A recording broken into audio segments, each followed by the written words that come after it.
11 here, and my beautiful goddess of a wife of 27 years, whom I've actually loved all my life since early childhood, kindergarten, but that's a whole nother story.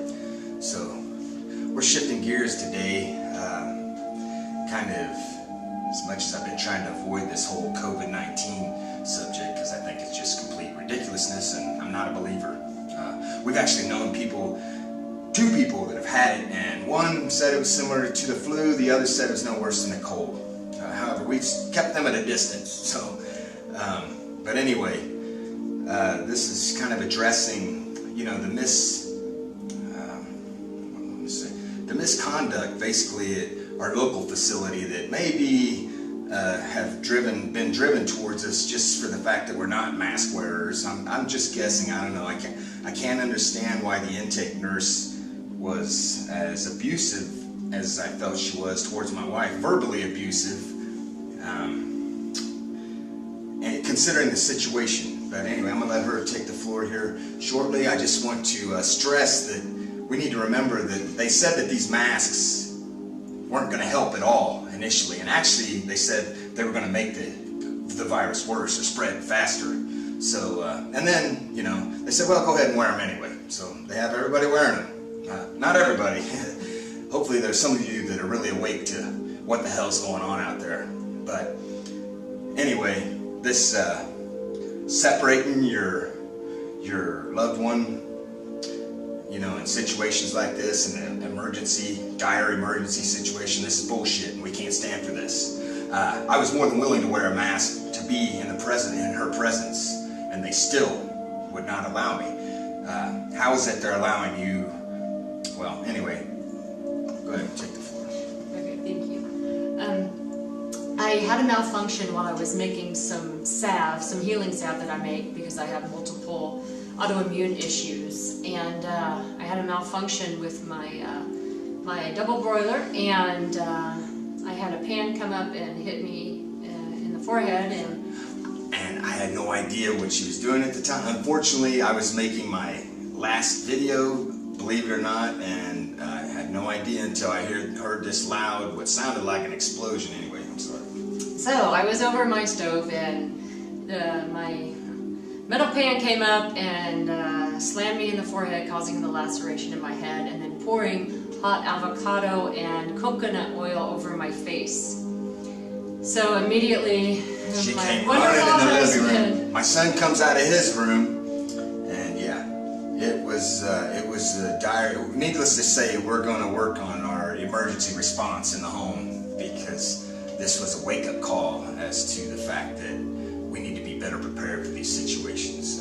However, my son, he was on it with the cold rag. She got a cold rag and she was quickly rinsing herself off. I was making preparations to get us down the road. and he got me to the hospital as fast as he could. We would have got several tickets. So he did all my intake work and everything, and I'm sitting there in extreme pain, thinking I was going into shock. I was shaking, I was shivering. It felt like a fire underneath my skin. I didn't know what it was taking so long. I mean, when people have extreme emergencies, I thought they just went straight back in there and got their help. So I was sitting outside, I had a rag on my head. And a handful of cars in the parking lot. And I was waiting to get called back. And just, I know I was making a lot of noise because I was in so much pain. I was stomping my feet. I was, you know, I had a rag on my neck and a rag on my face. So after filling out the paperwork, it was at least 5 minutes that she was sitting here. There were two other girls back in the waiting room, which didn't seem in any kind of dire emergency, almost as if they were waiting for someone to get off work. But I didn't see an emergency situation with either one of them. Was actually talking to one of her friends on the phone. And but anyway, I had to stress the pain that my wife was going through as I reiterated this to the intake nurse and asked her if I could actually get some ibuprofen or something to help relieve her pain. And they said, oh no, somebody's on their way to be there shortly. So the lady from the back came and called my name, and I got up and I asked her, I said, is there any way that my husband can come back with me? I am in extreme pain and I need him as my support. And she yelled at me, we have policies here, and no, he's not allowed back. There is nobody here. I said, are you kidding me? And I pleaded and begged with her if he could come back. And she yelled at me, do you want treatment? Do you need treatment? If not, you can just leave now. This is unbelievable. And I looked at my husband in shock. I could not believe, mind you, that she was treating me this way. She is in intense pain, covering her face. I mean, it's probably hard for a lot of people to even know what's going on in a situation like this. I'm just saying that a lot of people would not have taken it as well as my wife was, much less been able to communicate probably with this nurse. So maybe you're best in a situation like this, you know, when a nurse really deserves more than just paraffin waxing herself, you know, to just have the victim act as if they can't speak, can't fill out paperwork, can't do anything, so that you will be allowed back with them. You know, that seems like the only way that right now that there may be an alternative around this is have her play completely handicapped, because it took everything within me to restrain myself and really silence myself. Honestly, it showed a lot of growth within myself, because several years ago I wouldn't tolerate this bullshit. And if that would have been several men intake nurses, who knows, the situation might have been different. But seeing that they were female, yes, I quietly backed down. And so as he was going back to walk away from the door, I told her, of course I need help. What else am I going to do? I've got 3rd-degree burn all over. And she looked at me and said, you don't have 3rd-degree burn. She was the nastiest, rudest lady I have ever met. She needs to be back behind the scenes. She does not need to be taking patients in, especially that have severe trauma going on. She had no empathy, sympathy, nothing. Well, the thing is, I think these masks are empowering the wickedness in people, and it's allowing them to hide behind a mask so that they can bring out their darkness. And yeah, so people are hiding too much in their shadow as it is, so it's time to take off the mask and face the shadow, people. Fear is the killer, and fear is the enemy. Anyway, go ahead. That it is. Have no fear. Anyhow, so I get back in there and she gets done and she hands me off to somebody else. I was not going to be in her company anymore, and so I got to some more polite people that took care of me, and I eventually got, I was waiting to be transferred down to a burn unit 3.5 hours away, and I was told that I would be admitted overnight for everything, and that my husband could come pick me up in the morning. I was assuming at the time she's going to be life flighted. That's what they were talking about. The weather was bad, so I had to go by ground, and they stitched me up right before they shipped me out. So they were speaking of life flight. That tells you how dire and serious the situation was, yet the intake nurse was quickly ready to shove her out the door. Yeah, because I was probably a crackhead or something, she thought. Yeah. That is basing it on assumption. But yeah, it is, but I was treated very, very badly. And so anyhow, while I was at that hospital, I did get an IV of some fluids, and they gave me a mild pain reliever, as I do not believe in narcotics or anything bad, any pain relievers, because I don't want that in my body.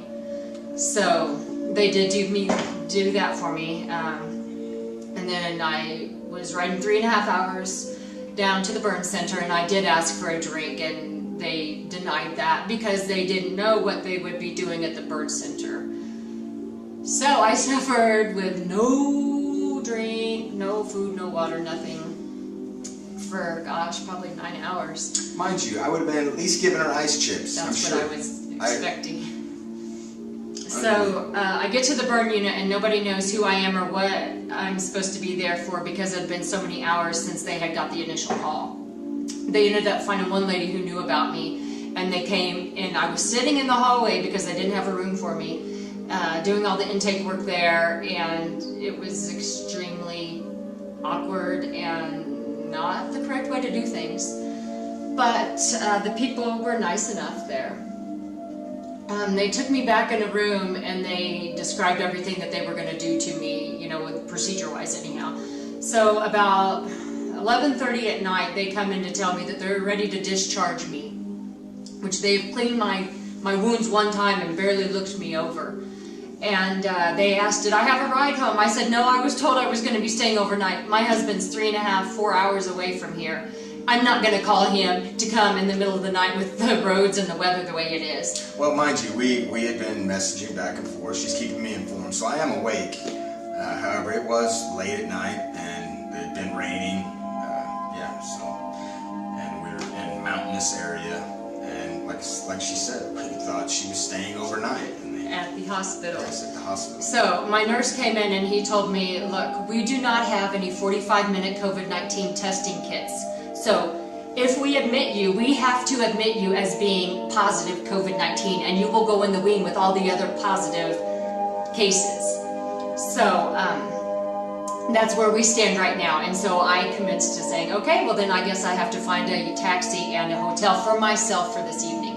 As that's why my husband didn't come down in the first place, because we didn't want to pay for a hotel room, because they wouldn't let him in the hospital at the burn center with me as well, which is ridiculous, because you need somebody to know how to bandage all this. This stuff is not easy to do with one person, and let alone all the scrubbing that you're supposed to do to get off all this dead skin.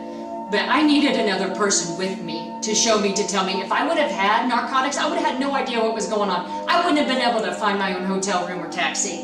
Which anyhow, one of the nurses came in and she said, oh, I'll find a taxi for you. And then I'll just come and get you and escort you out to where the taxi is when they call. So meanwhile, my PA that was on for the evening came in and she sat down right in front of me and she said, look, she said, it will be safer for you to be in a hotel than this hospital tonight, especially with all your autoimmune issues. So either they're trying to get everybody that goes into that hospital sick, or they don't want people to know there's absolutely nobody up there on those floors. Take your pick. I'm not sure which one it is. Just a handful in the parking lot. And I don't know. Maybe it could be a lot of things. So needless to say, after all this, the taxi cab did not show up. Well, they showed up and they waited. They didn't call the nurse that they said they were going to call, and so we had to get another taxi called for me, and it was arriving about 1:45 a.m. So I got to my hotel about 2 a.m. I went through the door and I asked the lady, I said, oh, I hope you don't mind that if I don't have a mask on. I've just been released from the burn center and my face hurts. I'm in extreme pain. It feels like I'm on fire. And she looked at me and she said, you mean the hospital didn't give you a mask? And I said, no, ma'am. I said, I was at 2 hospitals and I never got offered a mask at either hospital. Less than 2 minutes, 2 police officers come in through the door. The intake nurse at the first hospital had hers down around her neck, just saying. So she commenced to keeping a conversation going, and she said, you know what, if everybody would just wear their masks around, nobody would be having this COVID and be done and over with. She was wanting me to say more because I didn't have a mask on, and who knows what all they come up with in their heads. But she wanted me to make a fool so I could be arrested by the police. They literally are trying to lock anybody up for anything they can. Yeah, it took a lot of self-control for me to contain myself, like I said, but that's just anything to trigger people over anything. Yes, and I believe they're wanting to get all of us especially locked up so they can have control of us and stick us with a needle, make us take the poison. So I politely said, no ma'am, I got me home. And I just want to say, if you don't believe in this, do not wear a mask at all. I don't own a mask. I don't wear a mask anywhere. We're not believers in it, and you're just furthering the cause by wearing a mask. I mean, if you're not a believer, I've had people tell me that it's kind of cool because 6 months ago they wouldn't have let you wear this. They would have arrested you for wearing this into a bank. No, it's not cool. If you're not a believer, don't support the cause. I mean, it's like wearing your scarlet letter, man. I mean, you're just showing you support the cause. I mean, to me, this is just my opinion, but I know who the zombies are because I see a whole nother truth to this. I know the CDC skewed the numbers, and I know the ultimate plan, the ultimate goal, and I know the World Health Organization and its nefarious plans for this. So, I would just encourage you, if you haven't done so, do your research on the ID 2020 that they're trying to push. I mean, it's going to alter your DNA and your RNA. I mean, it literally is going to change your genetics. I mean, that's their ultimate goal. It's time for all of us warriors to stand up and fight against all of this nonsense. Like I said before, take the mask off, face the shadow, and let's stand up, people. Make your voice be heard, because it won't hit home until it's you in the emergency room and you're watching your loved one suffer behind a glass wall until they cart them away to where you can no longer see them and much less communicate with them. So anyway, Michael Lee and my beautiful life, Michael Lee 111 and my beautiful wife of 20 okay, we're gonna have to edit that. So okay. Michael Lee 111 and my beautiful wife of 27 years, whom I've loved all my life since early childhood, kindergarten actually. But anyway, Michael Lee 111 out. Thanks for joining. Oh, P.S. We failed to mention her holistic medicine. We will also do a follow-up video to this. She's going to be using some of her holistic medicine to heal herself, so that will be interesting for some of you that are interested in healing yourself. As we are firm believers in the fact that you can heal yourself. The medical community's done me no favors. 2 failed surgeries, and they tell me surgeries aren't going to help me anyhow.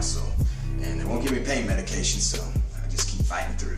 Like we said, we didn't make this to sound insufferable or anything. We're just trying to open some people's eyes and wake you up to all this deception, and then the fact that they're taking your voice from you. I mean, these things are to silence you as well, to keep you from talking to one another about all these truths.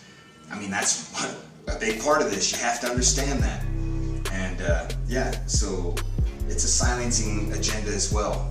And it's working quite well, because so many people don't know about any of this. HR 6666, or the Microsoft ID 2020, 06, 06, 06. Yeah, they like to play with them numbers. I've said it before, but anyway, it's all part of their plan. That little black book is part of their plan. That's why your prophecies happen and you're amazed, because it's part of their plan. But anyway, that's my opinion. Like I said, I'm out. Peace!